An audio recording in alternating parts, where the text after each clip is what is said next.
Hello, everyone, and welcome to Burn the Ship, the podcast that helps entrepreneurs go all in on their business, and we introduce them to professionals that can help them to do so. Today, we have a very special guest, Mike Morris. How are you doing today? All right, Roderick, I'm doing great. Yeah, thanks. Glad to be here. Excellent, excellent. Hey, go ahead and introduce yourself in the name of your business. Okay, my name is Mike Morris. I'm the CEO, founder of Torc, and I was acquired by Ronstadt Digital about 12 months ago. So now I'm part of the Ronstadt Digital team and work with a global organization in the digital industry. Awesome, awesome. We definitely look forward to hearing more about that.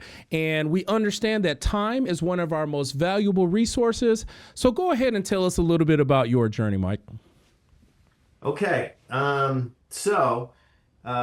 grew up right outside of Boston, and one of seven kids, youngest. So I got to see all the things, got to navigate life by saying, okay, don't do that, and do more of that.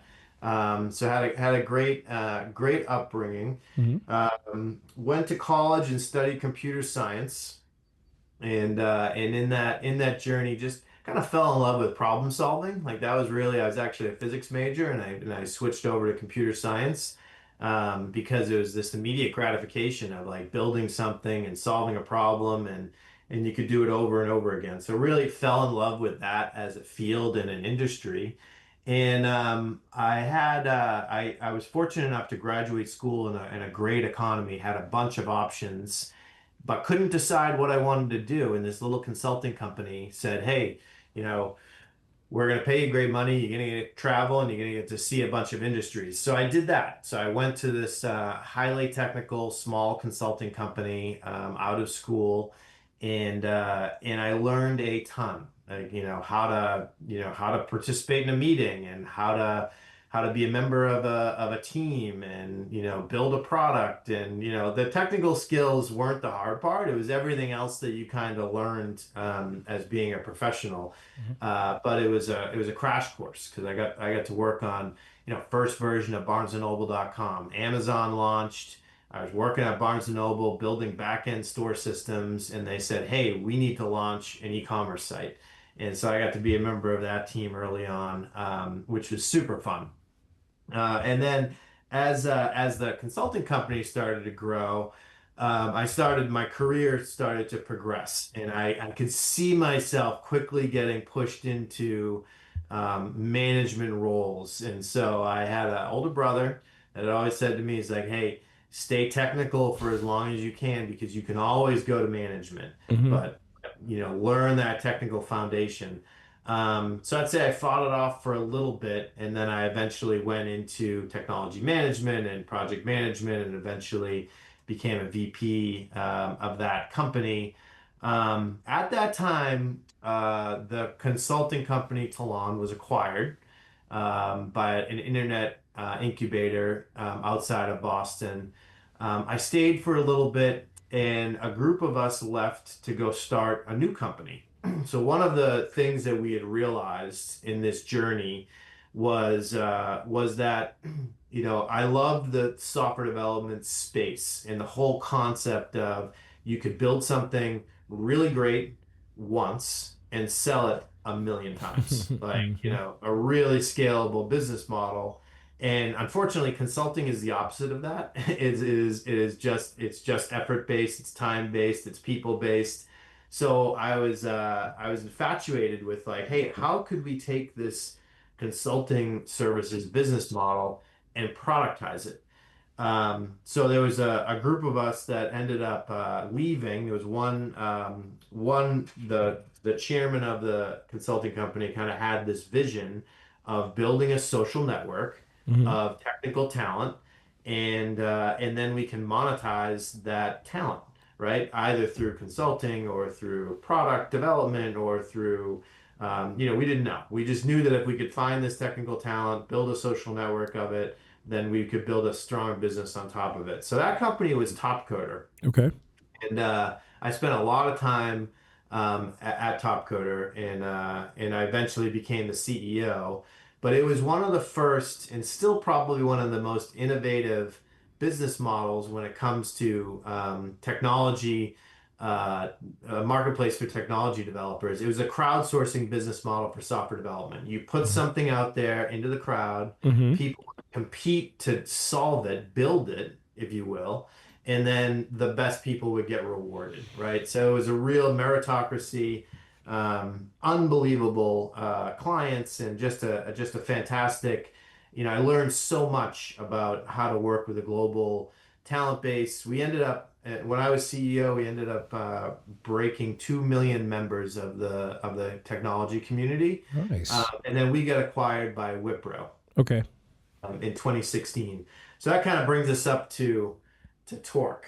Okay. So as I was at Wipro and I was still running Topcoder as CEO underneath their organization, there's all these things that I looked back and I'm like, I really screwed that up.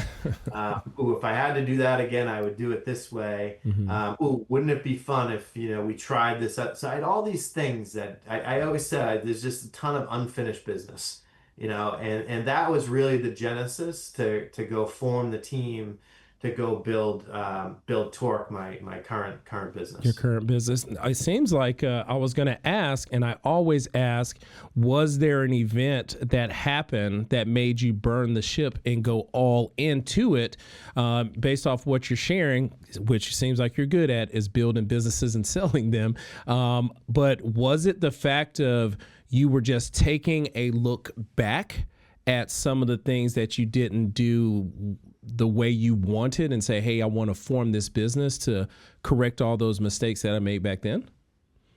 Yeah, I mean, yeah, pretty much. So, I always used to, as software developer, I talk about a lot of things in terms of versions. Like, Mm-hmm.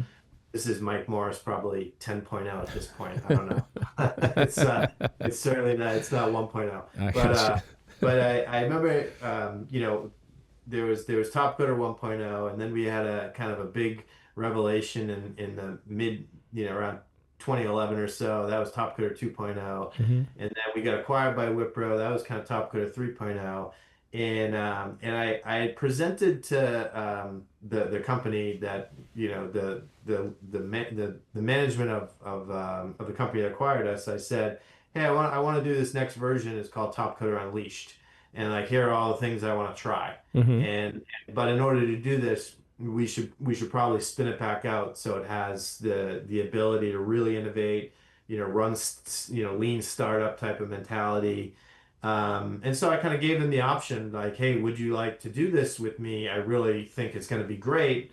And they eventually were like, no, we kind of want to keep it internally. So that itch, and I had the itch, Mm-hmm. and there was only a certain amount of time until it took for me to say I've got to go scratch that itch. Yes, And yes, yes. so all those things that I wanted to try, all the things that I wanted to do differently, so very amicably, I had left Wipro Mm-hmm. and was told them, hey, this is exactly what I'm going to go and do. So it was a really, really, a great transition for both of us.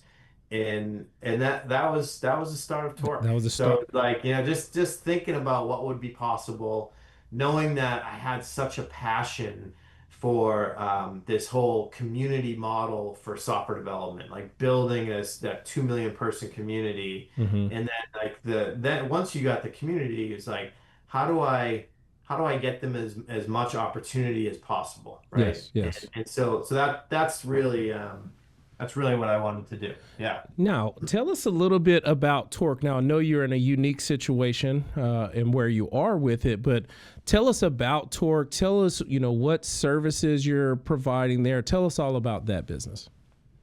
Okay.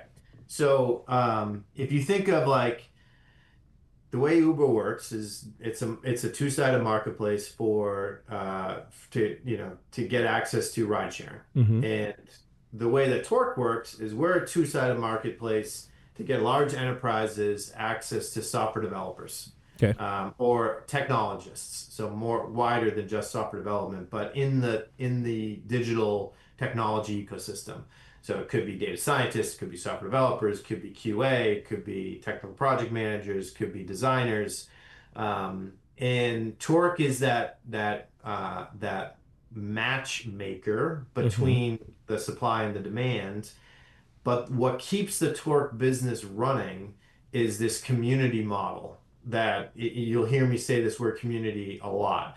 It literally is what gets me up in the morning. It's we have a global community of talent, and we're constantly curating that. So I often think of it like almost like, you think of you think of like a sports organization, like let's just say soccer, right? Mm-hmm. um, there's USA Soccer that their job is to like, hey, let's get a lot of people playing soccer. Let's evangelize the game of soccer, get a lot of new talent into it, and then build those ladders for the talent to be able to climb in order to get to that, that high stage. Mm-hmm. Mm-hmm. We do that for technologists. Like, how do we give them career trajectories? You might be just coming out of school. You might be a seasoned software developer that has 10 plus years of experience. You come to Torc, and we're a platform where you can meet like-minded people. You can share your experiences. You can learn new skills. You can, most importantly, create a profile that looks like it's what ESPN does for its athletes, Mm-hmm. we do for digital professionals. Yes. But that community model that we built is really so as we built Torc as an independent company, we got it to close to about 50,000 people in the community, globally, but predominantly North America and Latin America. Mm-hmm. Uh, and then now that we're part of Randstad Digital, we've completely, kind of tore the cover off the ball. We're just about to hit 1.5 million technologists globally on our platform. Now, And so it's just been a huge amount of growth. Yeah, so I mean, that's really what my passion is, and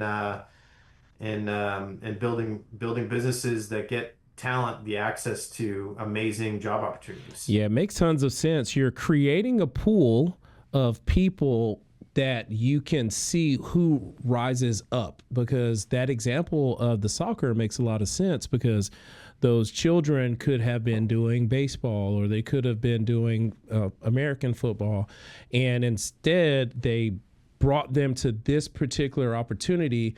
But the benefit for you is, because there are more people in the pool, there's more talent that's going to come out there, or there's likelihood of more talents coming out of there. And I wanted to ask, what do you think helped with you going from 50,000 to you said 1.5 million people? Yeah. What is the catalyst for that type of growth?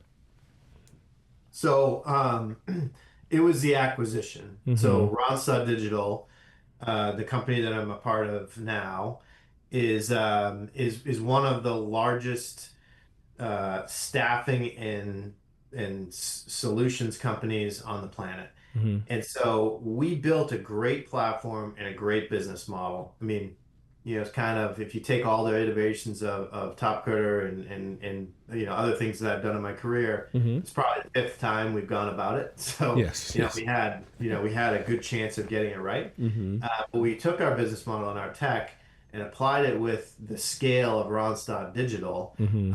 So the parent company Randstad's about, they're a 25 billion dollar euro company. Mm-hmm. They're based out of the Netherlands. Randstad Digital is predominantly headquartered in the U.S. They're close to a $3 billion organization. So that scale in our business model is just it's magic, right? It's Mm-hmm. like it's gold dust, like putting those things together. And it's funny when you're an entrepreneur and you build something, you always think that what you built is going to scale, like Yes. and but there's something in the back of your mind that's saying, I hope it actually works the way I think it's going to work. And in this case, it did. Like Yes. all the pieces kind of fell into place. As we integrated in with Randstad Digital, Mm-hmm. we were such a great fit, like culture wise. They care about their talent like we care about our talent. They care about their customers and the success of their customers like we did. and the core business model was the same. We were just a digital marketplace. So as we started to apply that tech, it was just a really, I mean, digital transformation is hard, Hmm. but this is about as easy as you could see it going when you take that large of an organization and apply change to it. So that was it. Yeah, yeah. Now, with it, we know that you have built a great community and you've done great for yourself being, acquired or being part of such a large company now. How is it that we can help you now in your current zone of where you are? Or has Randstad just taken over it and you're going to follow in that model? Or how can we help you while you're out here trying to still grow the business? No, I mean, it is a constant message, getting the message out to people. Um, the concepts are incredibly simple. Hmm. It's just when people have done it a different way for so long. So I'll give you a kind of I'll just give you an example. I mean, it's obviously fresh in my head, but Hmm. so like in a traditional staffing organization, you get requests for talent that come in from organizations. Let's say your Fortune 100 companies are looking for X, Y, and Z talent, Hmm. and you build this incredible capability in recruiting to be able to go find that talent almost on demand. Like, hey, you need this? Okay, I'm gonna get it for you. Boom, boom, boom, boom, boom. I got it. Yes. Right? Hmm. Now, as we change the model to this community model, now it's like, ooh, I have that on the shelf. Like that it's ready to go. It's we call it immediate talent availability, which is now that gives you number one, it's faster, right? You just got to pull it off the shelf. You don't have to go out and find it and buy it and contract it and it's ready to go. It's in the community. Hmm. Number two, you can now spend a lot of time thinking about all of that talent in the community and curating it. So like we can work, hey, you're a JavaScript developer and you've done this for the last 3 years. Let's progress your career. Go learn this new skill. Here's a way to learn it. Here's an assessment that proves your capability in it. That's going to get you your next job. So we can be like, it's a network effect. Like we can be helping our talent increase their careers. At the same time, we can get better talent to our customers, Yes. right? Yes. Because we're growing that curated community. So, you know what? So there's a ton of benefits. Another kind of quick analogy Hmm. that my chief revenue officer Pat Griffin always says is he will say, um, going using the Torc model, it's almost like TSA pre. You're pre-vetted, pre-checked, just walk right through. Hmm. Like it is Hmm. super no friction, very easy to get it. And once you get the customer side to start to realize this, it's a no-brainer for them. Like Hmm. it's like, hey, it's what I've been doing, slightly different but a better outcome, less friction. Yeah. So that's really what it ends up being. Yeah, it's an excellent model that you've created because, again, you have both sides of it. You have the people who need the talent, you have the community that's bringing the talent. You've got a little special sauce on it, Mike, where you are helping to advance the talent to be able to help the people who need the talent as well. Because I've heard of businesses who find both ends, but I've never really heard of them advancing this part of it over here, your community. And that's a magnificent thing that you're doing. I think that based off of what you shared today is even more of that special sauce that I haven't seen before. And what happens is over time, since you were going to school and you wanted to, have the uh, problem solving with your science when you were studying the science and been focusing on building these businesses, I'm confident that you have acquired and nurtured a bunch of different business skills that have helped you to be successful because obviously you're successful. Do you mind sharing some of those business skills or best practices that have helped you to get to where you're going that maybe some of the entrepreneurs or business leaders that are watching the show can add to their mix? Yeah. You know, I do have a lot of things that I could say to answer this question. Mm-hmm. I definitely the one that always comes to the forefront, and it kind of captures a lot of them, is build your stable of mentors. Okay. And I live by a motto of find a mentor and never ever ever, no matter what, let them go. Mm-hmm. Right? Mm-hmm. So, in your career, you have multiple, you work on a project, you work in a company, you work at a job, you might change careers. In all of those chapters, um, you you find great people that can help you and you can help them. And when you find those people, those mentors, is to just make sure that you keep them in your loop. Like I have people that I probably have an active over a half dozen mentors, people that I go to. Some of it's for personal things, like hey, I coach my kids' sports. If I need some advice on how to do a certain thing, Mm-hmm. I know people that I can call. Mm-hmm. Other professional mentors that I have.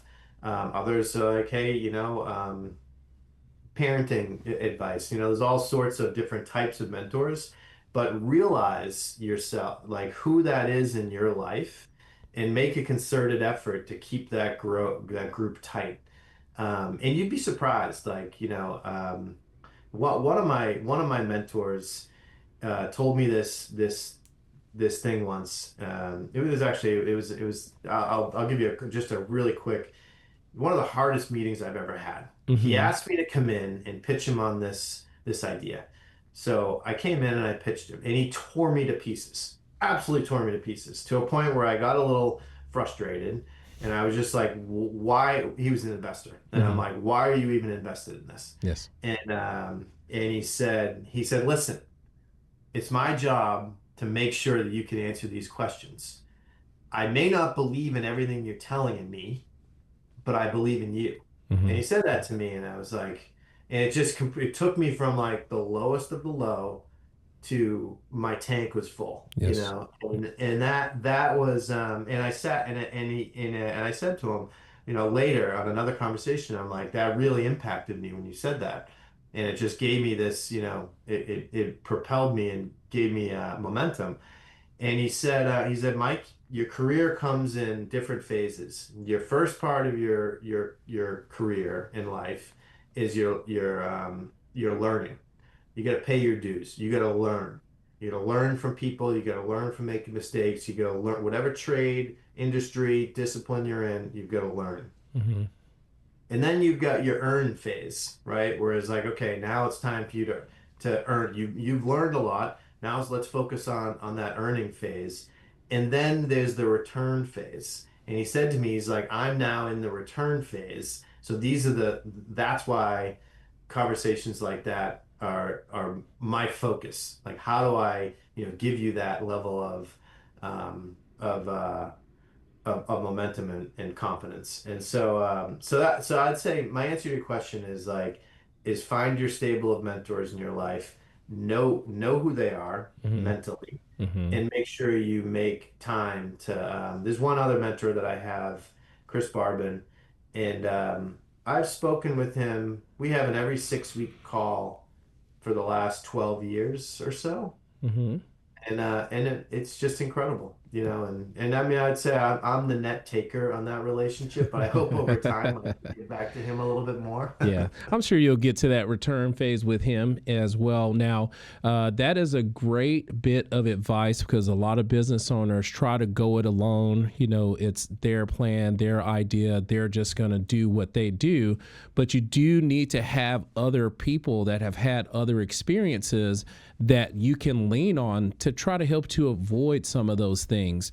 Now, I do want to ask a probing question off of that because having a mentor is cool. But how do you go about finding them?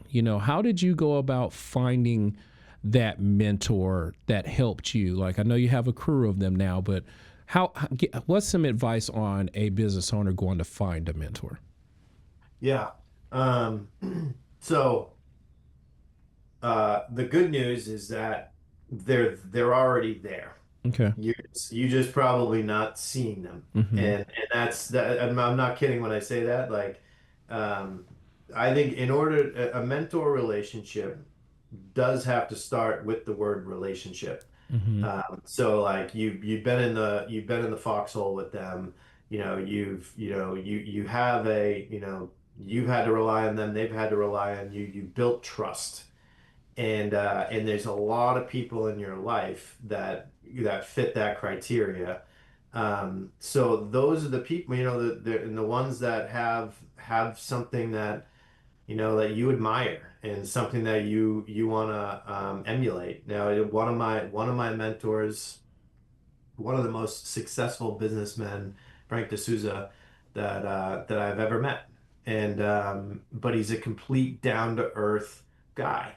So when I look at him, I'm like, yeah, I'd love to be that level of success, but I want to stay grounded. And he was able to do that, and it's just an incredible, he was immediately, somebody. Another one of my mentors is somebody I worked for before I was even in the technology space, and he just taught me hard work. And I remember thinking to myself, I'm like, this guy just, he made me want to work hard for him, Mm-hmm. right? He was a boss, Mm-hmm. but he made me want to work hard for him. And it was like, that was a really interesting skill. It was like my choice to work hard, but I wanted to do it because, and I remember like I wanted to learn that skill where you Mm-hmm. kind of, so they're in your life, and you just need to, and you'll often have some in your family, and don't miss out on the people that are. Sometimes we miss out on the people that are closest to us. Um, but there's a lot of, we're a species that evolves, Mm-hmm.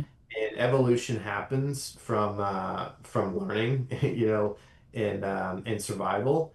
And so, there's a lot of people that are very close to us that have experiences that we can get value from. And I think a lot of times as kids are growing up, I have four teenagers, so I can say this with confidence. They don't necessarily look at their parents as like, oh, yeah, I Mm-hmm. don't know that they know what they're talking about. Yeah. And that's just an example. Like there might be people in your life that you're really close to that have a lot of experiences that you can benefit from. Mm-hmm. Don't pass up that opportunity. Okay. Thank you so much for sharing that. Now, we've talked a lot about your experiences. We've talked about your business. We talked about some of those business skills, but we want to turn the corner just a little bit to show people that Mike is an actual human. You kind of leaned into it a little bit with the four teenagers. Now, let's just say that business is coming along good, which it is. I see your shirt over there. And it's one of those things where time and money is not an issue. What is it that Mike would do with his time if he had more of it?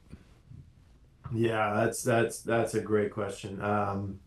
Yeah, work-life balance is important. My number one thing is spending time on the water with my family. Mm-hmm. So my wife, our four kids, we love to do water sports, so water skiing, wake surfing. I mean, you name it. If it's on the water, we're probably doing it. Mm-hmm. And except tubing, I'm not a tuber. I don't really like tubing. Don't like hitting that water Um, at high speeds. but that time on the water is Mm-hmm. like it's just you're away from the keyboard and the screen and and it's just the amount of family time that we've had with the six of us. Actually, my license plate is ski six, Okay. which is actually a double entendre. Mm-hmm. So the ski six is one for the six of us. So my wife, myself, and the four kids, we ski. So Mm-hmm. ski six. Mm-hmm. But it's also, we do competitive water skiing where Okay. it's slalom water skiing, Oh. and you have to go around buoys. There's six buoys. And the challenge is that if you get all six buoys, you then go again, but you shorten the rope. So you Okay. continue to make it harder, harder, and harder. Mm-hmm. And if you get all six, you say, "Hey, how'd you do?" "Oh, I skied six at this line length." Oh, And okay. so it's just a saying, so it has that double meaning. But if I had more time, And I didn't live in the I live in New Hampshire, so if I didn't live in New Hampshire where we only get a few months of great weather, Hmm. I would spend it on the water with my family. Awesome. I was going to ask, what did you name your boat? What you named your boat? Yeah, good question. So the ski boat is black and white, and we call it Jedi Okay. because we're Star Wars Nice. family, and Yes, yes. yeah. I understand. Me too. Me too. Okay. All right. Nice. Jedi. That's awesome. Now, if the people that are watching today have questions about Torc, if they have questions about the business skills that you shared, about the mentorship, what would be the best way for them to get in contact with you, Mike? So the website is www.torc.dev, D-E-V. So www.torc.dev. And me personally is best. LinkedIn is great. I think my handle on LinkedIn is mpmorris36. But you can find me easily on LinkedIn if you just look up Mike Morrison, CEO of Torc. It'll pop right up. Awesome, awesome. Well, we definitely appreciate you coming on to show today and sharing with us your light. You are one that has been able to have success, and that can be a beacon for someone that is watching today to understand if they stick with it, they can have the success too. They just have to get out there and solve those problems like you have been able to solve. So we want to honor you by giving you the last word. So please take a look into the camera and tell the people something good. So our family motto, it's very simple, but very powerful. It is confidence comes first. And if you think about that in anything in life that you're trying to do, if it's sports, if it's academics, if it's job, if it's relationships, if you're not confident in what you're doing, you're not going to achieve what you're trying to achieve. So it comes before happiness, it comes before success, it comes before almost everything else. Confidence comes first. So I often will say that to people that your job as an individual is to realize, what is your confidence level and what you're doing. And if it's not where it needs to be, you need to fill up your tank. Thank you so much for sharing that. And thanks for coming on the show today. Awesome. Yeah, it was a pleasure. Thank you, Roderick. Yes, of course. And to everyone that is watching, be kind and thanks.